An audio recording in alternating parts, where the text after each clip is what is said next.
நெத்திப்புட்டில் என்ன வச்சு பல்லாங்குழி ஆடுறிய நித்தவும் பேர சொல்ல வாடகையும் கேக்குறிய பச்சை புல போல நீயும் சிரிக்கிறிய എവിടെ പോടേ കണ്ടിട്ട് ദൂരെ എവിടെ പോയാണെന്ന് തോന്നല്ലേ? യാത്രയൊന്നും അല്ലടേ, ഇന്നൊരു പുതിയ ജോലിക്ക് കയറിയതാ. നീ സ്ഥിരമായിട്ടൊരു ജോലിക്ക് നിൽക്കില്ലല്ലേ? എന്തിനു ജോലിയടേ? ഡേ ഈ വേഷം കണ്ട് അറിഞ്ഞൂടേ, സെയിൽസ്മാൻ. നീ എന്നെ ചിരിപ്പിക്കാതെ സെയിൽസ്മാനാ?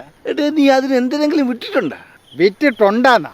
എൻ്റെ ഫ്ലാറ്റ് വിറ്റ്, കാറ് വിറ്റ്, ഭാര്യയുടെ ആഭരണം വിറ്റ്, വീട്ടിൽ കിടന്ന കിണ്ടി വരെ എടുത്ത് വിറ്റ്. എൻ്റെ അടുത്താണോ നീ ചോദിക്കണ വിൽക്ക അറിയാന്ന്?